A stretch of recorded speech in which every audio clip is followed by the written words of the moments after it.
श्री स्वामी समर्थ. जय जय स्वामी समर्थ. अनंत कोटी ब्रह्मांड नायक राजाधिराज योगीराज अक्कलकोट निवासी सद्गुरु श्री स्वामी समर्थ महाराज की जय. कसे आहात सर्व स्वामी भक्तांनो? तुम्ही सदैव आनंदी राहा अशीच स्वामी चरणी प्रार्थना. तुमच्या सर्व चांगल्या इच्छा स्वामी महाराज पूर्ण करोत आणि आजचा दिवस तुमचा आनंदात जाओ अशीच स्वामी चरणी प्रार्थना. प्रथम तुम्हा सर्वांचं खूप खूप मनापासून स्वागत आहे माझ्या चॅनलमध्ये. स्वामींच्या नामस्मरणामध्ये खूप ताकद आहे. अशक्य ही गोष्ट शक्य करण्याइतकी. स्वामींच्या भक्तीचं, त्यांच्या नामस्मरणाचं, त्यांच्या सर्व सेवेचं फळ हे प्रत्येक भक्ताला मिळतच असते. परंतु काहींना उशीर होतो तर काहींना पटकन मिळते. लगेचच धीर सोडायचा नसतो. कारण आपल्यापेक्षा स्वामींना माहीत असते की आपल्यासाठी काय योग्य आहे आणि काय अयोग्य आहे. त्यामुळे ते योग्य वेळ आली की ते लगेचच देतात. आणि ज्यावेळेस एखादी सेवा करतो त्यावेळेस पूर्ण श्रद्धेने, पूर्ण भक्तीने आणि पूर्णपणे विश्वासाने करायचे आहे. कधीकधी सेवा करत असताना विश्वास डगमगतो, विश्वासाला तडा जातो, परंतु सेवा करायचं ही कधीही सोडायचं नाही. कधीकधी राग आल्यानंतर आपण देखील देवतांचा, आपल्या स्वामींचा देखील कधीकधी राग करत असतात. परंतु एकमेव सेवा हेच आपल्या आयुष्यामध्ये बदल घडवू शकतात. आणि आजचा अनुभव देखील नेमका असाच आहे.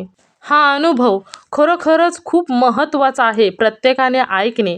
कारण ज्यावेळेस मी देखील हा अनुभव ऐकला त्यावेळेस माझ्या डोळ्यातून देखील पाणी आले. एवढा मनाला भिडून जाणारा अनुभव आहे. आणि माझ्या मनामध्ये देखील अशीच एक प्रश्न उभा राहिला की खरोखरच असे होऊ शकते का? क्षणभर मनामध्ये मला देखील असेच वाटले. त्याबरोबर दुसऱ्या क्षणाला असे वाटले की हे स्वामी आहेत, स्वामी काहीही करू शकतात. फक्त स्वामींवर विश्वास ठेवायचा आहे आणि त्यांची सेवा करायची आहे. त्यानंतर अशक्य ही गोष्ट शक्य व्हायला वेळ लागणार नाही. चला तर मग आजचा अनुभव आपण सर्वांच्या बरोबर शेअर करूया.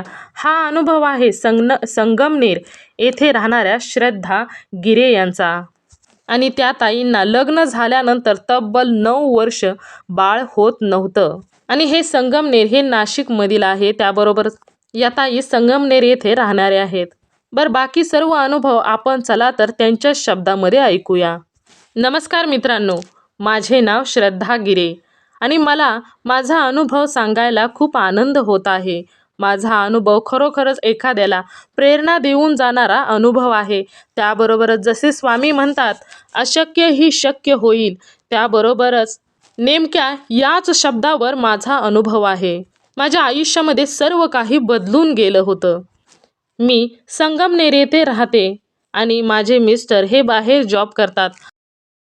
माझ्या घरामध्ये मी, माझे मिस्टर, माझी सासू आणि माझे सासरे, आमच्या चौघांचे कुटुंब आहे. माझे लग्न झाले आणि माझे लग्न झाल्यापासूनच आमच्या सर्वांचे सुखी आणि समाधानाचे कुटुंब आहे. आमच्या घरामध्ये तसं जर पाहायचं म्हटलं तर सर्व काही सुखसोयी होत्या. आणि याच आनंदामध्ये माझ्या लग्नाला 1 वर्ष झाले. लग्नाला 1 वर्ष होऊन देखील बाळ होत नव्हते. त्यामुळे आमच्या घरामध्ये किंवा आमच्या घरामधील मला कोणीही काहीही बोलत नव्हतं. फक्त मलाच वाटायचं की मला एखादं बाळ व्हावं, मी देखील आई व्हावी. आणि त्याप्रमाणेच दररोज महिना भरला की मला खूप वाईट वाटायचे, खूप दुःख व्हायचे. परंतु मनाला काहीतरी समजूत घालायची आणि मन कुठेतरी गुंतवायचे. त्यानंतर मी ठरवलं की आता मशीन क्लासचा कोर्स करूया.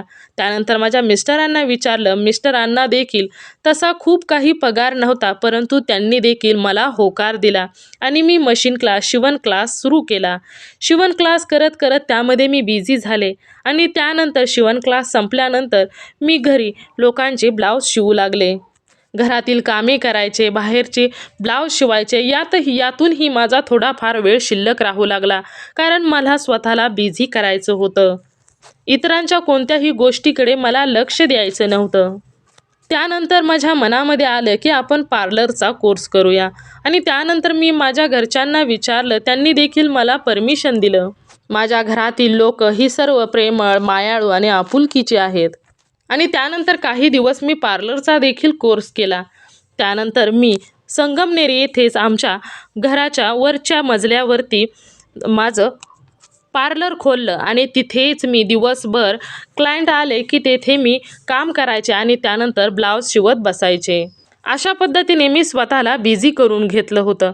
असे करत करत 9 वर्ष लग्नाला झाली आणि त्यामध्ये मला खूप वाईट देखील वाटत होतं. आम्ही त्या अगोदर दवाखाने देखील चालू केले होते. परंतु काय होत होतं की दवाखान्यामध्ये गेलं किंवा दवाखाना चालू केला की मला बाळ राहायचं आणि त्यानंतर काही दिवस झाले की ते बाळ आपोआपच 1.5-2 महिने झाले की ते बाळ पडायचं. खूप प्रयत्न केला परंतु काही केल्याने बाळ राहत नव्हते आणि काहीतरी करून जर बाळ राहिले तर त्यामध्ये अशी अवस्था व्हायची. साधा तांब्या जरी उचलला, बादली जरी उचलली, पायऱ्यावर चढत गेले तरी देखील बाळ पडायचं. म्हणजे खूप टेन्शन यायचं आणि मी खूप रडायचे, खूप वाईट वाटायचं. एवढं सर्व प्रयत्न करून देखील त्यानंतर मला देखील कोणीतरी सांगितलं की तुम्ही स्वामींची सेवा करा. त्यानंतर मी स्वामींची सेवा भरपूर केली, पारायणं केली आणि मी एवढी पारायणं केली की मी अक्षरशः निरंकार पारायणं केली, तरीसुद्धा उपवास करून पारायणं केली, तरीसुद्धा मला कोणत्याच पद्धतीने फरक पडत नव्हता. स्वामींची नामस्मरण केले, पारायणं केली, खूप सेवा केली, तरी देखील कोणत्याच पद्धतीने फरक पडत नव्हता. त्याबरोबरच दवाखाने देखील केले आणि दवाखान्यात एखादा कोर्स पूर्ण झाला की त्यानंतर मला बाळ राहायचे आणि 1.5-2-2.5 महिन्याच्या आतच ते बाळ आपोआपच पडायचे. आणि डॉक्टरांकडे गेलो की डॉक्टर कारण सांगायचे की तुम्ही पायऱ्यात चढला किंवा तुम्ही हेच उचललं, तुम्ही तेच उचललं, तुमचा पायच वाकडा पडला, म्हणजे काहीही कारणं सांगायचे. परंतु बाळ मात्र कोणत्याही परिस्थितीमध्ये पोटात राहत नव्हते. आणि त्याबरोबरच माझी स्वामींची सेवा देखील भरपूर प्रमाणामध्ये त्या 9 वर्षामध्ये मी केली. परंतु मला कोणत्याच पद्धतीने चांगला रिझल्ट येत नव्हता आणि त्याच 9 वर्षामध्ये मला एवढी वाईट परिस्थिती आली की मला नको, माझा जीव नकोसा झाला. आणि त्यावेळेस मला देवदेवतांचा, आपल्या स्वामींचा एवढा राग आला की मी सर्व देव माझ्या देवघरामध्ये होते ते सर्व गुंडाळले आणि पोर्चवरती टाकून दिले. तुम्ही असं जरी म्हटलं तरी देखील चालेल की मी देवाला एका कपड्यामध्ये गुंडाळून फेकून दिलं, असं जरी म्हटलं तरी देखील चालेल. आणि मला वाटतंय ते मी तसंच केलं असेल, कारण मी एवढी सेवा करून, एवढी पारायणं करून खूप कंटाळले होते, खूप रागवले होते देवांवरती देखील, कारण मी खूप सेवा करत होते. सेवा करताना देखील मनापासून सेवा करत होते. मला असं वाटत होतं की मला देखील आई व्हावं असं मला वाटत होतं आणि देवाने मला ते द्यावं. माझ्या आयुष्यामध्ये मला असं वाटायचं की मी कुठे कमी पडले, की दवाखाने देखील भरपूर केले, देवदेवतांची सेवा केली. घरामध्ये माझी सासू आहे, सासरे आहे, त्यांची देखील प्रामाणिकपणे, प्रेमाने त्यांच्याशी असते, प्रेमाने त्यांची सेवा करते. सर्व काही मी योग्य करत असते. परंतु माझ्याच बाबतीत असं का, मला खूप वेळा प्रश्न पडायचा. परंतु माझ्या घरातील माझे सासू सासरे, माझे मिस्टर कधीही मला म्हटले नाहीत की तुला मूल होत नाही किंवा काहीही. कोणीही मला कधीच माझ्याकडे बोट दाखवलं नाही. आणि घरातील माझ्या खूप प्रेमळ लोक होती. परंतु मी जर कधी माहेरी गेली किंवा घराच्या बाहेर गेली तर बाहेरीलच लोक मला बोलायचे की एवढे वर्ष लग्नाला झाले, काय ग अजून कसं काय, काय नाही, कधी होणार, कधी आम्हाला पेढा चारणार, कधी बर्फी चारणार, कधीतरी गुड न्यूज दे. म्हणजे अशी बाहेरची लोक होती की ती मला सतत काही ना काही बोलायची. परंतु माझ्या घरातील जी लोक होती ती मला कधीही त्यांनी मला कधीच काहीच म्हटले नाही. एवढी प्रेमळ माझ्या घरातील लोक होती, कारण त्यांना देखील माहीत होतं की मूल होणं, बाळ होणं हे आपल्या हातात नाही. कारण आपण आपल्याशाने जेवढे होत आहे तेवढे तर प्रयत्न करतच आहोत, म्हणजे ती देवाची देण आहे. आणि मी देवांची सेवा देखील, स्वामींची सेवा करत होते, घरातील सर्व देवांची सेवा करत होते, त्याबरोबरच दवाखाने करत होते आणि मनापासून, सर्वांना घरातील माहीत होतं की मी मनापासून सेवा करत होते. परंतु फायदा कोणत्याच पद्धतीने होत नव्हता. आणि आता तर मी दवाखान्याला देखील खूप कंटाळले होते. मला नकोसं झालं होतं. दवाखान्यातील गोळ्या, औषधं, त्यांची वेगवेगळ्या प्रकारची ट्रीटमेंट घेऊन मला माझं शरीर एक असं मशीन असल्यासारखं वाटत होतं. त्यामुळे मी आता निर्णय घेतला होता की मला हा दवाखाना करायचा नाही, म्हणून मी सर्व काही स्टॉप केलं. आणि त्यानंतर एकच ठरवलं की आता इथून पुढे आपण स्वामींची सेवा करायची. त्यानंतर मी ते फेकून दिलेले देव, आणि कसं असतं की आपण देव जरी फेकून दिले तर आपल्याला सवय लागलेली असते सेवा करण्याची, ती जात नाही, सहजासहजी तर जात नाही. आपण एखाद्या देवाची मनापासून जर सेवा करत असेल तर ती जर सेवा होईना तर आपल्याला कसं तरीच होत असतं, म्हणजे ते कंटाळवाणी काहीतरी विसरल्यागत सतत काहीतरी आपल्याकडून चुकलंय असं वाटत असतं. आणि त्यानंतर मी ठरवलं की आता फक्त स्वामींची सेवा करायची. जोपर्यंत ते मला बाळ देत नाही तोपर्यंत मी त्यांना विनवणार, मला बाळ हवं आहे. त्यासाठी मी स्वतः दवाखाने सोडून दिले आणि ठरवलं की आता दवाखान्याची पायरी चढायची नाही. आणि त्यानंतर स्वामी सेवेत आले. स्वामींची मनापासून जशी पूर्वी करत होते तशीच स्वामींची सेवा करायला लागले आणि स्वामी कधी मला फळ देतील याची वाट देखील पाहू लागले. ज्यानंतर दवाखाना मी बंद केला, त्यानंतर मला 2 महिन्यानंतर दिवस केले आणि मला बाळ राहिलं. त्यानंतर मी दवाखान्यात गेले. दवाखान्यात गेल्यानंतर म्हणजे घरीच मी चेक केलं होतं, परंतु त्यानंतर मला गुड न्यूज समजली. पण 2.5 महिन्याच्या नंतर मी चेकअपला गेले, सोनोग्राफीला गेले, तर त्यावेळेस मला संपूर्ण बाळ वगैरे व्यवस्थित आहे असं सांगितलं. त्यानंतर बाळ माझं व्यवस्थित होतं. त्यानंतर मी मनापासून सेवा केली, की मी विनवलं की स्वामींना जे आहे ते मला माझ्या ओटीत टाका. मला हवं आहे, मला आई व्हायचं आहे, त्यासाठी मी सेवा करू लागले. त्यानंतर मला मुलगी झाली. आणि मुलगी झाल्यानंतर मला खूप आनंद झाला. आमच्या घरामध्ये पहिली लक्ष्मी आली होती आणि मला खूप आनंद झाला. आमच्या घरामध्ये खरोखरच आनंदाला पारावार उरला नव्हता. एवढा आनंद आमच्या घरामध्ये सर्व आता काही मिळालं होतं. आणि मला म्हणजे ज्या आईला 9 वर्षानंतर बाळ होतं ते मी शब्दात मांडू शकत नाही की मी किती आनंदी झाले होते. आणि त्यानंतर माझे दिवस असेच आनंदामध्ये गेले आणि त्यानंतर मला पुन्हा दिवस गेले आणि पुन्हा दिवस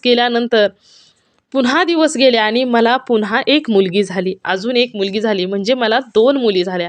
आता मी माझ्या आयुष्यामध्ये खुश होते. मला मुलगा किंवा मुलगी यामध्ये अंतर करायचंच नव्हतं आणि त्याबरोबरच मला जे दिलं होतं स्वामींनी त्यामध्येच मी मनापासून खुश होते. कारण मला 9 वर्ष माझ्या स्वतःच्या जीवाला माहीत आहे की 9 वर्ष मी कसे काढले आणि प्रत्येक लोकांच्या बोलण्याचा माझ्या मनावरती काय परिणाम होत होता हे मी शब्दामध्ये मांडू शकत नव्हते. त्यामुळे जे मला स्वामींनी दिले होते त्यामध्ये मी खरोखरच खूप समाधानी होते. आणि मी आत्ता ठरवले होते की आता मला मूल नको आहे. मला जे 2 मुली आहेत तेवढ्यातच मी खुश होते. आणि त्यानंतर असेच काही दिवस गेले आणि त्यानंतर आमच्या आनंदात दिवस जात होते. कोणत्याही प्रकारची कटकट नव्हती. माझं पार्लर देखील खूप चांगल्या पद्धतीने चालत होतं. माझी मशीनचा क्लास झाल्यामुळे कपडे देखील खूप चांगल्या पद्धतीने येत होते. माझा म्हणजे व्यवसाय मी पूर्णपणे बिझी झाले होते.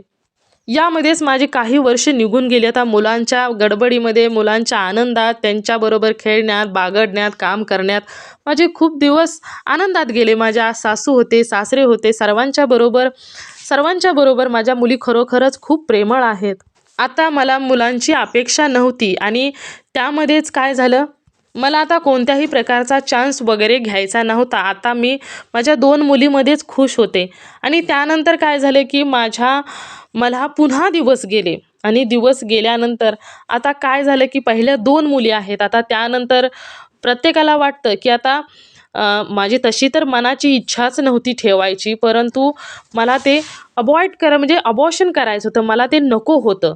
आणि त्यानंतर अगोदर म्हणजे राहिलं ते कसं की ज्यावेळेस माझ्या पाळीची म्हणजे मासिक धर्म जो होता तो मागे पुढे होत होता. तो म्हणजे असा प्रत्येक महिन्याला येत नव्हता.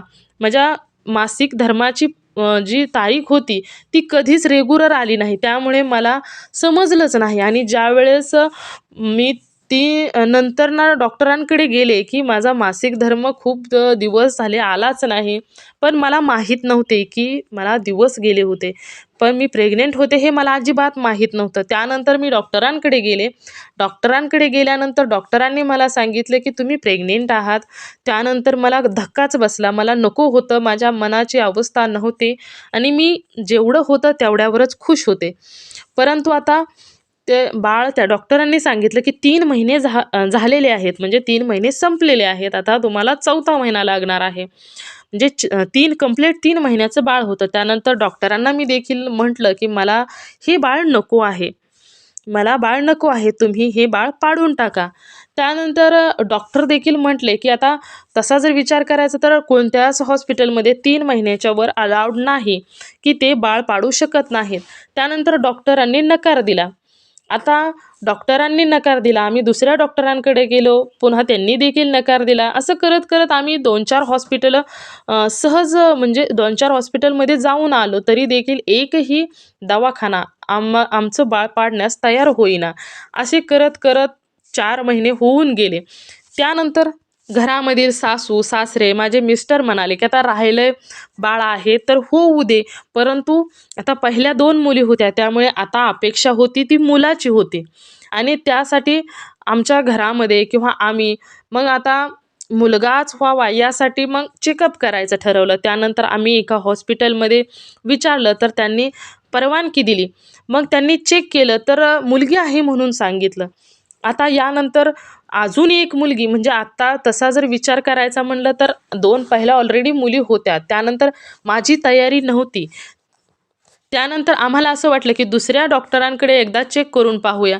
कारण एखाद्या डॉक्टरांकडून चुकून झाला असेल. त्यानंतर आम्ही दुसऱ्या डॉक्टरांकडे गेलो. पुन्हा त्या डॉक्टरांनी चेक केलं तर त्यांनी सांगितलं की "ताई, तुमच्या पोटामध्ये कन्फर्म मुलगीच आहे." मग यानंतर मला धक्काच बसला. आता मला हे बाळ काहीही करून पाडायचं होतं. मला नको होतं, कारण मला अगोदरच्या 2 मुली होत्या आणि त्यामध्येच अजून एक मुलगी, म्हणजे माझी मनाची परिस्थिती एक्सेप्ट करत नव्हती. त्यामुळे आम्ही ठरवलं होतं की आता पाडायचं, पण एकही डॉक्टर बाळ पाडण्यास तयार होत नव्हता. मग मी घरामध्येच जे पपई खाणं किंवा अजून जड वस्तू उचलणं, कारण मला माहीत होतं की माझ्या डिलिव्हरी किती अवघड होत्या. म्हणजे माझ्या जी प्रेग्नन्सीचे दिवस होते ते खूप अवघड, म्हणजे मी खूप काळजी घेऊनच माझी मुली झालेल्या होत्या. त्यामुळे मी आता ठरवलं की मला बाळ पाडायचं म्हणजे खूप अवघड जाणार नाही. त्यामुळे मी दररोज जर एक दिवस तर 2-2, 3-3 पपया खात होती, की जेणेकरून हे बाळ पडावं. त्यानंतर त्याच पिरियडमध्ये नेमके माझे सासरे देखील आजारी पडले होते आणि सासऱ्यांना आम्ही घराच्या वरच्या रूमवरती शिफ्ट केलं होतं. कारण ते आजारी पडल्यामुळे त्यांना चालता देखील येत नव्हतं, काही नव्हतं. मग ते खूप जास्त आजारी पडत गेले. त्यामुळे त्यांना अंघोळीसाठी मी पूर्ण बादली भरून वरती पायऱ्या चढून घेऊन जात होते. म्हणजे मला काहीही करून बाळ हे पाडायचंच होतं आणि हे सर्व मी करत होते. त्याबरोबर पार्लरचं काम करत होते, शिवण कपडे शिवत होते, त्याबरोबरच घरातील कामे करत होते. म्हणजे मी माझ्या शरीराला कोणत्याही पद्धतीने जपलं नाही, की आपल्या पोटामध्ये बाळ आहे याचा कधीच विचार केला नाही. मला ते बाळ पाडायचंच होतं. त्यामुळे मी त्या दिशेने प्रयत्न करत होते. मला माझ्या मनात असं एकदम ठामपणे होतं, की मला हे काहीही करून बाळ पाडायचं आहे आणि त्या पद्धतीनेच मी वागत देखील होते. मी वरच्या मजल्यावरती पूर्ण पायऱ्या चढून बादली गच्च भरून घेऊन जात होते सासऱ्यांच्या अंघोळीसाठी. त्यानंतर मी एकटी माझ्या सासऱ्यांना उचलत होते आणि प्रत्येकाला माहीत असतं, की जे आजारी माणूस असतं ते किती जड असतं उचलताना. तरी मी एकटी जोर लावून उचलत होते. खाण्यापिण्याकडे कंटाळा करत होते. त्याबरोबर मी दवाखान्यामध्ये ज्यावेळेस मी चेकअपला गेले होते पहिल्यांदा, त्याच्यानंतर मी दवाखाना नाही, गोळ्या नाही, काहीही नाही, सोनोग्राफी नाही, काही नाही. मी दवाखान्यातच जायचं नाही असं ठरवलं होतं आणि त्या पद्धतीने माझं चालू होतं. कारण मला हे बाळच नको होतं आणि मी ठरवलं होतं मला हे बाळ नाही पाहिजे. मी काहीही करून हे बाळ पाडणार, म्हणूनच पाडणार असा प्रयत्न चालू होता. त्याबरोबरच मी म्हणजे त्या दिवसामध्ये मी इतकी वेड्यागत वागत होती, की कोणत्याच गोष्टीची काळजी नाही, कोणत्याच गोष्टीचं काहीही नाही.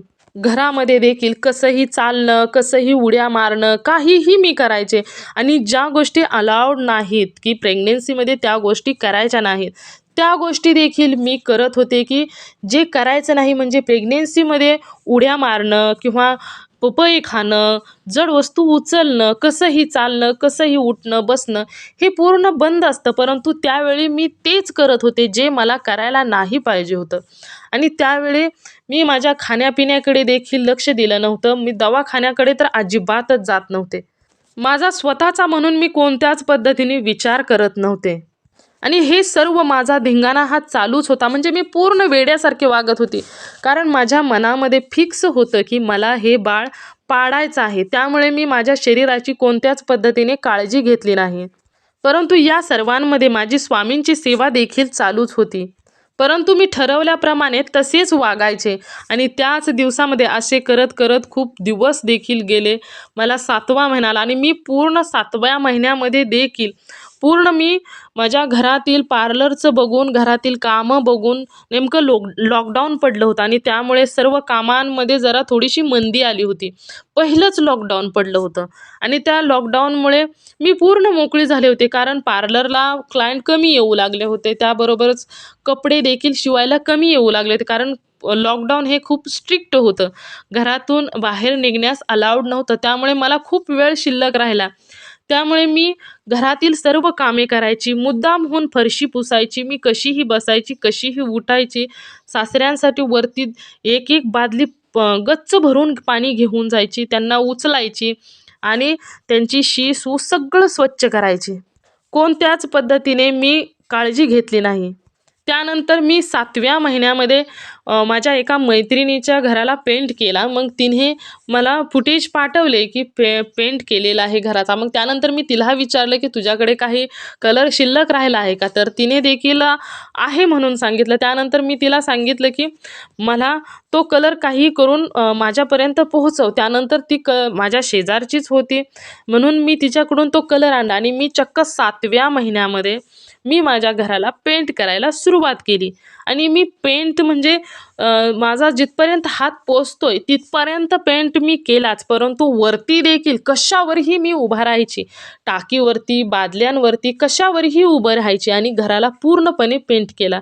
मी माझ्या घराच्या समोरील तुळशीचं जे वृंदावन होतं त्याला देखील छान पेंट केला. म्हणजे घरामध्ये मी कशावरही, पिंपावरती उभी राहिली तर पिंपावरून उडी खाली मारायची 7व्या महिन्यामध्ये. आणि 7व्या महिन्यामध्ये मी पूर्ण माझ्या घराला कलर दिला. म्हणजे माझं घर छानपैकी सजवलं. घरामध्ये वेगवेगळ्या प्रकारच्या डिझाईन काढल्या. कारण मला म्हणजे मी एवढी म्हणजे माझीच मला समजत नव्हतं की मी इतकी वेड्यासारखी वागत होते. मी एवढी म्हणजे मस्ती करत होते की मला माझ्या शरीराचा, माझ्या पोटामध्ये बाळ आहे याचं कशाचंही भान नव्हतं. मला फक्त माझ्या मनामध्ये ठरलं होतं की हे बाळ पाडायचं म्हणूनच पाडायचं. त्याच दिशेने मी सतत प्रयत्न करत राहायचे. आणि ज्यावेळेस कलर वगैरे सर्व घराला देऊन झाला त्यानंतर माझ्या अंगावरचं थोडंसं जाऊ लागलं होतं. आणि आणि ज्यावेळेस मला अंगावरचं जाण्यास दिसलं त्यावेळेस मला आनंद झाला की म्हणले अरे वा, आता बरं झालं की आता हे बाळ पडणारच. कारण आता अंगावलं गेल्यानंतर 7व्या महिन्यामध्ये अंगावलं जात होतं म्हणजे आता हे बाळ काय जगणार नाही. आणि म्हणून तर मग तर मी जास्तच वेड्यागत करायला लागली. परंतु काय झालं कोणास ठाऊक का? 1-2 दिवस गेला आणि ते मनानेच आपोआपच राहिलं. अंगावलं जायचं देखील राहिलं. आणि मी म्हणजे मला पुन्हा देखील वाईट वाटलं की आता हे राहिलंच. मी कोणत्याही दवाखान्यामध्ये गेले नाही, कुठेही गेले नाही. मनानंच ते अंगावचं जायला देखील चालू झालं. मनानंच अंगावचं देखील राहिलं. असे करत करतच दिवस निघून गेले आणि 9व्या महिन्यामध्ये माझ्या म्हणजे 9 महिने संपत आल्यानंतर माझ्या पोटात दुखायला लागले आणि 9व्या महिन्यापर्यंत देखील मी अशीच वागले. कोणत्याच पद्धतीची काळजी नाही, ना गोळी नाही, ना दवाखाना नाही, ना सोनोग्राफी नाही, काहीही नाही. म्हणजे जसं मी करत होते तसंच माझं चालू होतं. त्यानंतर मला असं जाणवलं की माझ्या पोटात दुखायला लागलं आहे. त्यावेळेस मी माझ्या आई-वडिलांना फोन केला की आई-बाबा माझ्या पोटात दुखत आहेत. आणि आई-वडील माझे हे माझ्या घरापासून संगमनेरपासून 20 ते 25 किलोमीटर अंतरावर त्यांचं घर आहे. मग त्यानंतर मी त्यांना फोन केला. मग ते पाऊण तासामध्ये माझ्या घरी पोहोचले आणि माझ्या घरी पोहोचले. त्यानंतर मला त्यांनी गाडी केली आणि आम्ही हॉस्पिटलमध्ये आलो. हॉस्पिटलमध्ये गेल्यानंतर आम्हाला डॉक्टरांनी चेकअपला नेलं. सुरुवातीला थोड्या वेळ थांबायला लावलं, परंतु त्यानंतर चेकअपला नेलं. चेकअपला नेल्यानंतर माझं पूर्णपणे चेकअप झालं. चेकअप झाल्यानंतर डॉक्टरांनी सांगितलं की तुम्हाला अजून 2.5 ते 3 तास वेळ आहे. तोपर्यंत तुम्ही इथेच वॉर्डामध्ये बसा. कारण डिलिव्हरीला टाईम होता. परंतु पेन मात्र भरपूर होत होतं, पोटात दुखत होतं. परंतु डॉक्टरांनी सांगितलं की वेळ आहे म्हटल्यानंतर आम्हाला कोणत्याही प्रकारची रूम वगैरे काहीही दिलेली नव्हती. आम्हाला तिथेच बाहेर हॉलमध्ये आम्हाला बसवलं होतं. माझ्याबरोबर माझे आई-वडील आणि मी, आम्ही तिघेजणच होतो. गाऊनवर होते मी आणि त्यावेळेस माझ्या खूप पोटात देखील दुखत होतं. आणि त्यावेळेस मला ते सहन होईनासं झालं की आणि ज्यावेळेस मी घरातून निघणार होते त्यावेळेस मी माझा चेहरा आरशामध्ये पाहिला तर मलाच त्या चेहऱ्याची भीती वाटली की एवढा माझा डेंजर चेहरा होता की मी माझ्या शरीराकडे, माझ्या खाण्याकडे, पिण्याकडे कोणत्याही पद्धतीने लक्ष दिलं नव्हतं. त्यामुळे माझ्या शरीरात कोणत्याच पद्धतीची ताकद नव्हती. माझं शरीर एकदम असं अ, खालावलेलं होतं. माझ्या शरीरामध्ये रक्त देखील 4 पॉइंट होतं. त्यामुळे माझ्या शरीरामध्ये किंवा माझ्यामध्ये कोणत्याच प्रकारचा ताकद नव्हती. मला उभं राहण्यासाठी देखील माझ्याकडे ताकद नव्हती. म्हणजे मी माझ्या शरीराची कोणत्याच पद्धतीने काळजी न घेतल्यामुळे माझं रक्त देखील 4 पॉइंटवर आलं होतं. मला असं वाटत होतं की माझ्या डिलिव्हरीच्या वेळेस देखील डॉक्टरांनी सांगितलं की रक्ताचं प्रमाण खूप कमी आहे आणि हिच्या अंगामध्ये कोणत्याही प्रकारची ताकद नाही. म्हणजे हिला डिलिव्हरी झाल्यानंतर किंवा डिलिव्हरीच्या अगोदर हिला रक्त भरावं लागेल अशी डॉक्टरांची कुजबूज चालू होती. कारण रक्ताचं प्रमाण त्यांनी चेकअप केल्यानंतर सगळे रिपोर्ट बघितले, रक्त बघितलं, सर्व काही बघितले. त्यांनी फाईल मागितली तर आम्ही नाही म्हणून सांगितलं. त्यानंतर कारण आम्ही दवाखान्यात गेलोच नव्हतो. त्यामुळे त्यांनी सर्व काही चेक केलं तर त्यांची कुजबूज चालली होती की रक्ताचं प्रमाण हे खूप कमी आहे आणि यानंतर त्यांची बाकीच्या काही त्यांच्या प्रोसेस होत्या ते त्यांनी करून घेतल्या होत्या. कारण आता डिलिव्हरीचा टाईम होता. 2.5 तास त्यांनी वेळ दिला होता. 2.5 तासानंतर डिलिव्हरी होईल म्हणून सांगितलं होतं. परंतु मला त्रास भरपूर होत होता. मला सहन होईना एवढा त्रास होत होता. त्याबरोबर मी अगोदर कशीही वागले होते त्यामुळे माझे दोन्हीही खुबे गेले होते. माझे खुबे खूप जास्त प्रमाणामध्ये दुखू लागले होते आणि ती वेदना मला सहन होईनाशा झाल्या. त्यावेळेस मी स्वामींना हात जोडले की स्वामी मला ना आता मला एकतर आता डिलिव्हरी तरी करा, नाहीतर मला तुमच्याकडे तुमच्याबरोबर घेऊन तरी चला. मला आता हे सहन होईना असं झालं. आता मला मरावं असं वाटायला लागलं कारण मला उभं राहायला देखील माझ्या शरीरामध्ये मला ताकद नाही. मला सर्व काही आता थांबवावं असं वाटायला लागलं आहे आणि मी स्वामींना मनोमन प्रार्थना करत होते कारण मला तोंडातून शब्द येईल एवढी देखील माझ्या शरीरामध्ये ताकद नव्हती. मला बोलता देखील येत नव्हतं. म्हणजे मला तोंडातून शब्द देखील बाहेर पडत नव्हते. मला इतकं त्रास होत होता, इतकं दुखत होतं आणि मी स्वामींना मनातून प्रार्थना करतच होते.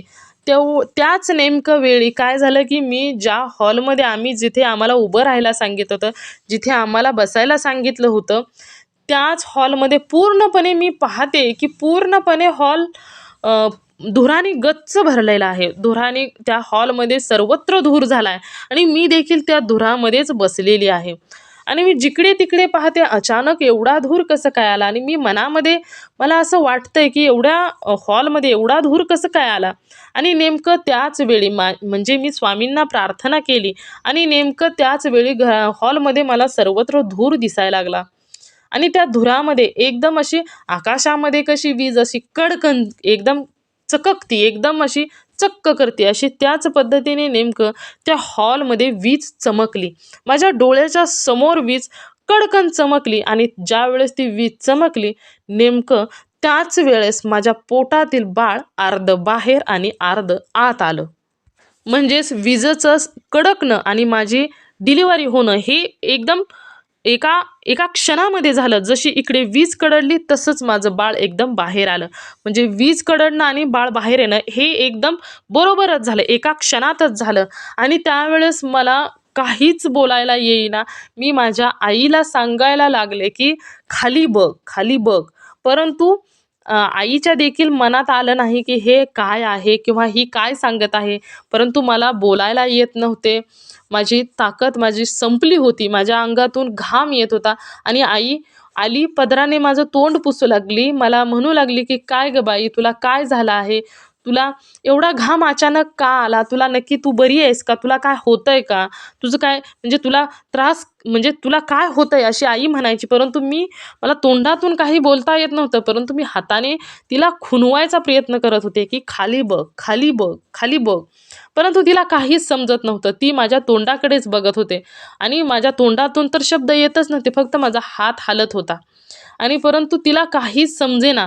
यामध्येच 3-4 मिनिटं निघून गेली आणि त्यानंतर मी माझ्या तोंडातून थोडासा आवाज आला की अगं खाली बघ, खाली बघ, म्हणून मी तिच्या हाताला हात धरून तिला खाली, माझ्या खाली असं म्हणजे हात तिचा खाली लावला, खाली बघ म्हणून.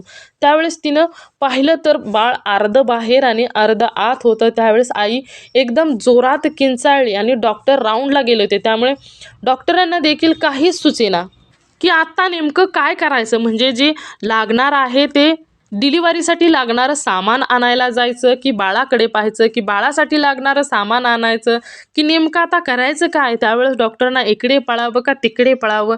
त्यांच्या मॅडम देखील होत्या, त्या देखील डिलिव्हरी करत होत्या, परंतु कोणालाच काहीच समजेना की आता करायचं नक्की काय. त्यावेळेस ते दोघेही माझ्याकडे पळत आले आणि त्यांनी माझं राहिलेलं बाळ जे होतं ते त्यांनी माझी डिलिव्हरी केली.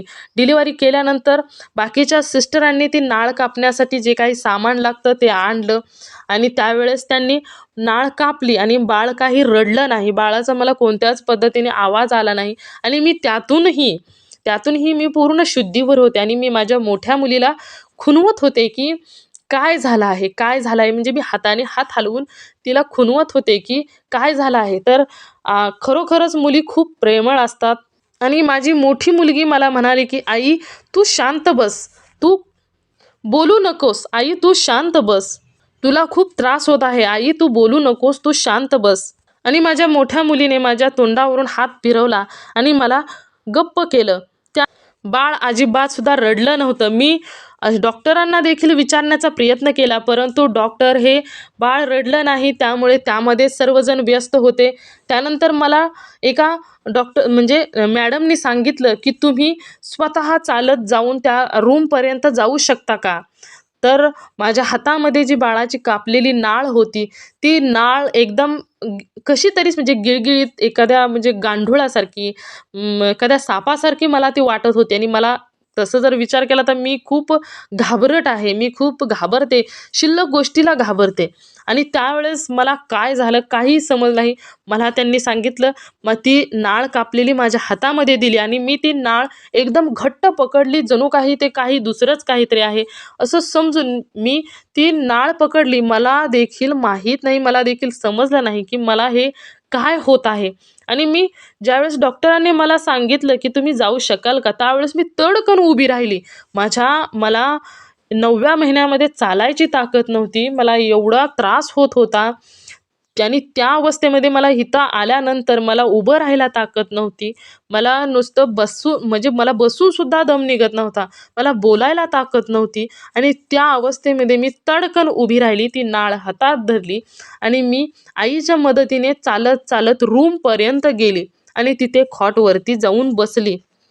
मी आईला देखील विचारलं की काय झालं आहे, परंतु आईने बाळाकडे लक्ष दिलं नव्हतं. कारण माझी अवस्था, माझे डॉक्टर सर्व काही करत होते आणि आई माझ्याजवळ मला म्हणजे पदराने माझं तोंड पुसत होती. आणि कोणत्याही आईसाठी आपलं बाळ महत्त्वाचं असतं, त्या पद्धतीनेच आई माझी काळजी करत होती आणि मी माझ्या बाळाची काळजी करत होते. त्यामुळे माझ्या आईला देखील माहीत नव्हतं की मला काय झालं आहे. त्यानंतर मला खॉटवरती आईने बसू नको म्हणून सांगितलं, तू झोप आता.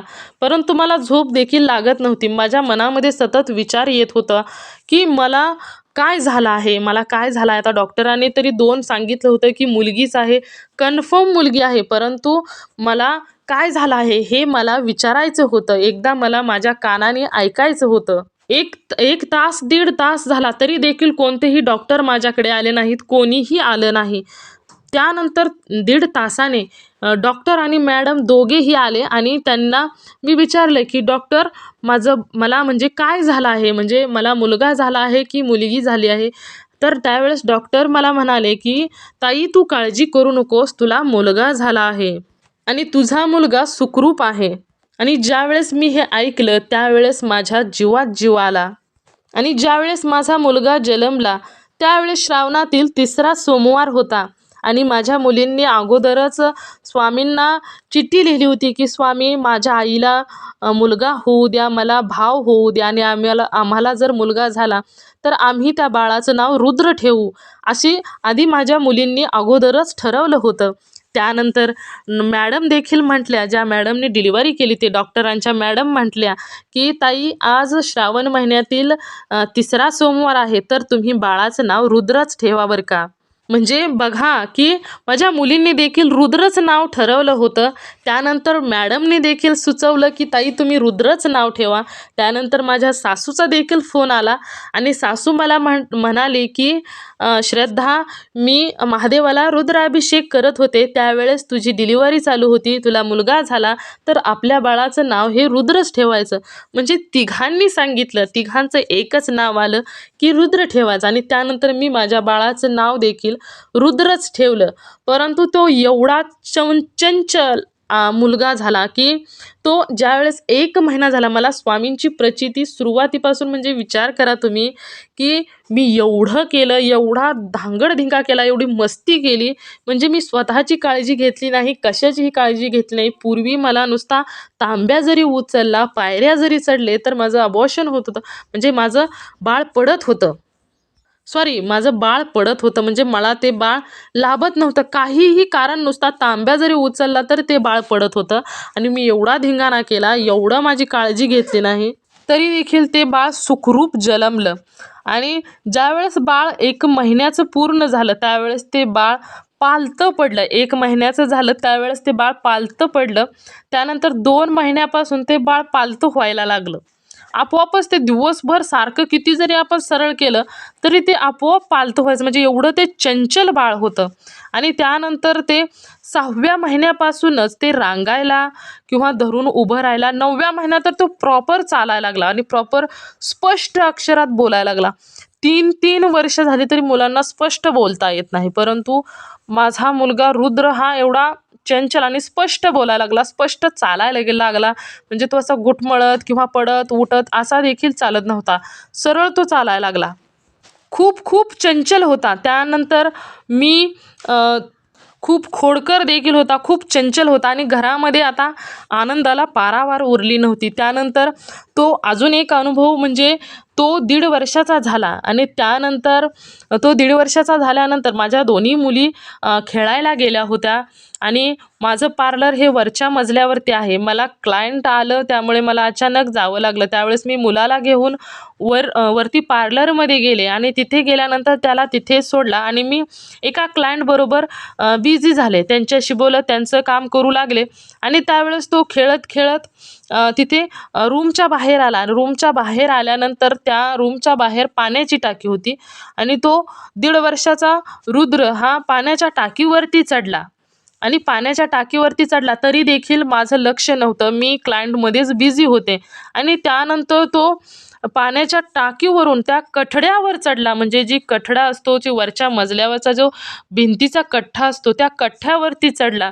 आणि कठ्ठ्यावरती चढला आणि नेमका वरून खाली पडणार त्याच वेळेस माझ्या 2 नंबरच्या मुलीने, म्हणजे तिचं नाव परी आहे, तिने पटकन त्याला पकडलं तर तो म्हणजे असा लोंबकळत होता, खाली लोंबत होता असा तो कट्ट्यावरून वरच्या. आणि नेमकं खालच्या तो जिथे लोंबत होता त्याच्या खालीच नेमका माझा कपडे धुवायचा दगड होता. नेमका तो जर तिथून पडला असता तर त्या दगडावरतीच पडला असता. आणि नेमकं खेळा गेलेली मुलगी तिथे आली, तिनं पकडला आणि ती मोठमोठ्याने ओरडायला लागली. आणि मी काय म्हटलं की ह्या दोघींची सारखी भांडणं असतात, कशासाठी ही ओरडत असतात, म्हणून मी तिच्या ओरडण्याकडे लक्ष दिलं नाही. परंतु तिचं ओरडणं सतत चालूच होतं. मग ती आई आई ममा ममा करून ओरडायला लागली. त्यावेळेस मी बाहेर आले, तिला ओरडण्यासाठी मी बाहेर आले. आणि ज्यावेळेस मी ते दृश्य पाहिले त्यावेळेस मला एकदम अंगावरती काटाच आला, म्हणजे मला एकदम ताप थंडीच आली आणि मी घाबरले. मी पटकन पळत गेले आणि रुद्रला घेतलं, तिला घेतलं आणि त्यानंतर मी खाली उतरले आणि डायरेक्ट दवाखान्यात गेले, कारण माझं पूर्ण शरीर हलायला लागलं होतं, थंडी वाजून आली होती, मला काही करावं काहीही सुचत नव्हतं. आणि मी त्यावेळेसचा विचार करून मी पूर्णपणे घाबरून गेले होते की जर नसती तर काय झालं असतं. परंतु मी विचार करत होते की ती खेळायला गेल्या होत्या दोघीजणी आणि खेळायला घरापासून 1 किलोमीटर अंतरावरती गेल्या होत्या खेळायला आणि माझ्या समोर गेल्या होत्या खेळायला आणि लगेचच आल्या कसे काय माघारी, मी असा विचार करत होते. आणि त्यांना त्या खेळायला गेल्यानंतर थोड्या वेळाने मी वरती आले होते आणि मी विचार करत होते, म्हणजे तिथे स्वामीच होते, साक्षात स्वामीच त्या मुलीच्या रूपामध्ये माझ्या बाळाचं रक्षण केलं. आणि त्यानंतर मी कधीही रुद्रला एकटं सोडलं नाही माझ्याबरोबर सतत, कारण तो खूप चंचल आणि खूप कडकडी मुलगा होता असं जरी म्हटलं तरी देखील चालेल. मला मुलगा व्हावा यासाठी मी स्वामींना नवस बोलले होते की मला हा जर मुलगा झाला तर मी दिंडोरीला त्याला तुमच्या पाया पाडण्यासाठी त्याला घेऊन येईल. मग त्यावेळेस त्याचा नवस फेडायचा म्हणून आम्ही दिंडोरीला गेलो. आणि दिंडोरीला गेल्यानंतर तिथे काहीतरी कार्यक्रम चालू होता, त्यामुळे आम्हाला खूप भाविक होते त्या सर्वांना बाहेर बसायला सांगितलं होतं आणि आम्ही खूप वेळ बाहेर बसलो. परंतु तो एवढा कडकडी 1 मिनिट 1 सेकंद जरी म्हटलं तरी देखील तो शांत बसत नव्हता, खूप त्रास देत होता. आणि त्यानंतर आम्हाला आतमध्ये सोडलं. आतमध्ये सोडल्यानंतर एक ताई त्या उंबराच्या झाडाशेजारी तिथे एक ताई आल्या आणि मला म्हणाल्या की तुमचा मुलगा खूपच त्रास देतोय. तर मी म्हटलं हो अहो ताई, खूप त्रास देतो, अजिबात सुद्धा शांत बसत नाही, याचाच नवस आहे म्हणून मी इथे फेडायला आली आहे. तर त्यावेळेस त्या म्हणतात की तुम्ही त्या बाळाच्या कडकडण्याला किंवा त्याला खूप कंटाळा येत असेल ना हो. तर मी देखील म्हटलं की हो अहो ताई, खूप जास्त त्रास देतो हा. तर त्या ताई देखील म्हटल्या हो अहो, मी खूप वेळ तुमचीच गंमत पाहत होते, तुमचंच काय चाललं आहे त्याच्याकडेच माझं लक्ष होतं, इतरत्र कोणीकडेही मी पाहत नव्हते. खूप वेळ मी तुमचंच बाळाचं कडकडणं, बाळाचं पळणं, इकडे तिकडे सर्व काही पाहत होते. तर त्यावेळेस मी सांगितलं की खूप कडकड करतो हा. तर त्यावेळेस त्या ताईंनी मला सांगितलं की तुम्ही बाळ तुमचं कडकडपणा जरा कमी करावं यासाठी तुम्ही ना मल्हार सप्तशतीचा पाठ करा आणि तुम्ही हा 21 रविवार करा आणि त्यामध्ये मल्हार सप्तशतीचा पाठ करा आणि त्याच्या गळ्यामध्ये रुद्राक्षाने गळ्यामध्ये घाला, म्हणजे त्याचं रक्षण होईल. आणि ज्यावेळेस त्या ताईंनी मला सांगितलं तर त्यावेळेस मी हो म्हटले आणि मी पुढे तसेच 2-3 पावले पुढे गेले. त्यानंतर माझ्या मनामध्ये विचार आला की ताईंनी आपल्याला एवढं छान सांगितलं, आपल्या मुलासाठी काळजीपोटी सांगितलं, प्रेमाने सांगितलं आणि आपण त्यांना थँक्यू देखील म्हटलो नाही. त्यानंतर मी पाठीमागे त्यांना थँक्यू म्हणण्यासाठी वळले तर त्या ताई कोठेच नव्हत्या. म्हणजे मी इकडे तिकडे देखील पाहिलं परंतु त्या मला ताई दिसल्याच नाहीत. मग ते दुसरं कोणीही नसून साक्षात स्वामीच आहेत आणि तेच माझं बाळ माझ्या पोटात राहिल्यापासून ते माझं रक्षण करत होते. ते सूक्ष्म स्वरूपामध्ये माझ्या बरोबर होते आणि अजून देखील अधूनमधून मला ते स्वामी हे सदैव कोणत्या ना कोणत्या रूपामध्ये येऊन मला मदत करून जातात. आणि त्यानंतर एके दिवशी माझ्या मुलाचा वाढदिवस होता. त्यावेळेस प्रदीप दादांची देखील गाठ पडली. त्यांनी देखील त्याच्या वाढदिवसासाठी आम्ही शॉपिंग करायला गेलो होतो. त्यावेळेस सांगितलं की मुलांना जी कपडे हवे आहेत ती त्यांना घेऊ दे.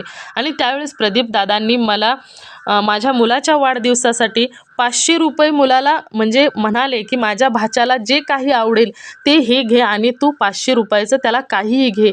त्यावेळेस आपण असं पटकन कोणाकडूनही पैसे घेऊ शकत नाही. त्यावेळेस मी त्यांना नाही म्हटलं, परंतु दादांनी ऐकलं नाही. ते म्हणाले की माझा भाचा आहे आणि माझ्या भाच्याला काही कसं मी घेणार नाही, मला काहीही घेतलंच पाहिजे. आणि त्यांनी 500 रुपये दिले.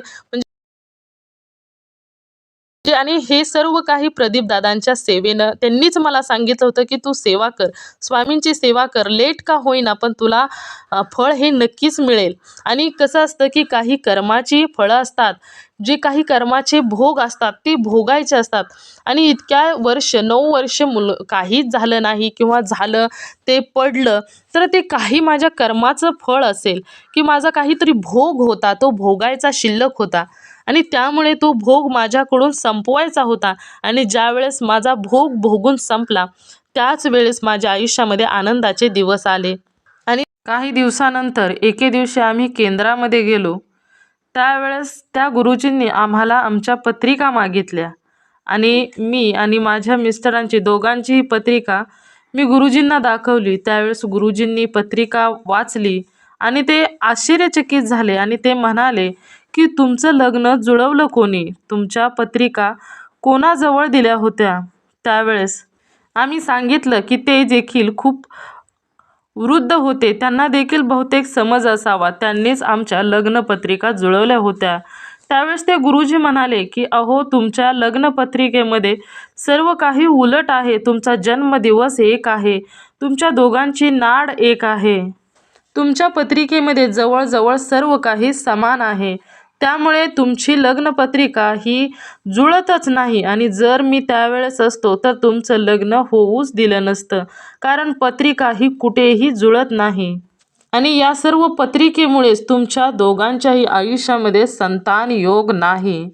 तुम्हा दोघांना आई वडिलांचं सुख मिळणार नाही.